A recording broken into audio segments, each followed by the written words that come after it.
اصل دھوکے باز کون؟ جماعت ہو چکی تھی اور امام مسجد اپنی روٹین کے مطابق درس دینے کے لیے تیار تھے۔ سارے نمازی اپنی آنکھوں کے ساتھ ساتھ اپنے کان بھی ان کی طرف لگا چکے تھے۔ ان کے درس میں یہ خصوصیت پائی جاتی تھی کہ کوئی بندہ ان کی طرف سے اپنی توجہ ادھر ادھر نہیں کر پاتا تھا۔ بچے، بوڑھے اور ہم نوجوان طبقہ سبھی ان کی طرف دیکھ رہے تھے۔ سب کو سختی کی حالت میں دیکھ کر امام صاحب سمجھ گئے کہ اب عوام ان کی توقع کے عین مطابق تیار ہو چکی ہے۔ تو امام صاحب فرمانے لگے، شیطان کب تک انسان کو دھوکہ دیتا رہتا ہے؟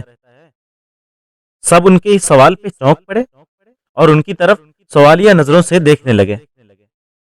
سب کو چپ دیکھ کر کہنے لگے، شیطان انسان کے آخری سانس تک اسی کوشش میں ہوتا ہے کہ اس کا ایمان سلب ہو جائے اور یہ جہنم میں چلا جائے۔ یعنی شیطان انسان کے آخری سانس تک اس کو دھوکہ دیتا رہتا ہے کہ کہیں اس کی بخشش نہ ہو جائے اور میں رب کریم سے کیے گئے چیلنج میں ناکام نہ ہو جاؤں۔ پر جب بندہ فوت ہو جاتا ہے تو شیطان اس سے ہٹ جاتا ہے کہ اب اس مرے ہوئے سے کیا دھوکہ کرنا۔ امام صاحب نے پھر کہا کہ اس کے بعد پتہ ہے بندے کے ساتھ کون دھوکہ اور دغا کرتا ہے؟ ان کا یہ سوال بھی ہمارے لیے انوکھا تھا، لہٰذا سبھی ان کے منہ کی طرف دیکھ رہے تھے کہ آپ خود ہی بتائیں۔ وہ کہنے لگے، شیطان کے بعد مرے ہوئے بندے سے ہم لوگ دھوکہ کرتے ہیں، ہم لوگ، یہ کیسے ممکن ہے؟ ہم شیطان سے زیادہ دھوکے باز کیسے ہو سکتے ہیں؟ سب کے چہروں سے یہ سوال واضح طور پہ پڑھا جا سکتا تھا۔ سب کے چہروں کو سوالیہ نشان بنا دیکھ کے کہنے لگے، جب بندہ مر جاتا ہے تو اس کے بعد ہم لوگ ہی اس کے ساتھ دھوکہ کرتے ہیں۔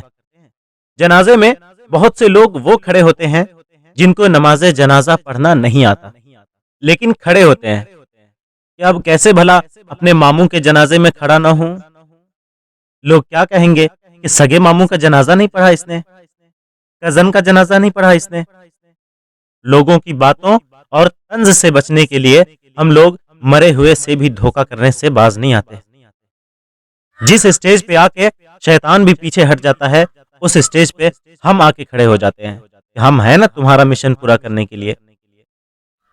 ہم کیسے مسلمان ہیں کہ انگریزی کے بڑے بڑے مضمون یاد کر لیتے ہیں، فلموں کے گانے پل بھر میں یاد کر کے گنگنانا شروع کر دیتے ہیں، دوہے اور ماہیے شاعروں کی لمبی لمبی غزلیں یاد کر لیتے ہیں۔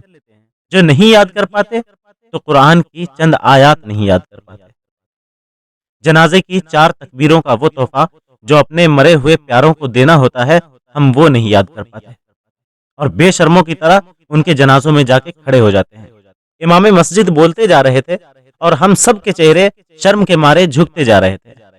آخر میں التجا کرتے ہوئے بولے، خدا را آج ہی سے وہ لوگ عہد کر لیں جن کو نماز جنازہ کا طریقہ نہیں آتا کہ نماز جنازہ ضرور سیکھنے اور یاد کرنے کی کوشش کریں گے تاکہ میت کو دھوکہ دینے کی بجائے دعاؤں کا تحفہ دے سکیں، ورنہ ہو سکتا ہے کہ مکافات عمل کے طور پر آپ کے جنازے میں بھی لوگ چپ چاپ ہاتھ باندھے کھڑے رہیں اور جنازے کے بعد اجتماعی دعا کا اصرار کرنے لگیں اور اس میں بھی فقط آمین پر اکتفا کریں۔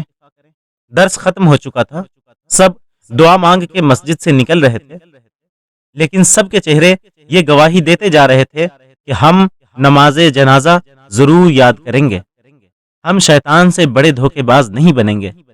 ہاں، ہم شیطان سے بڑے دھوکے باز نہیں بنیں گے۔ کیا آپ کو نماز جنازہ کا طریقہ پتہ ہے؟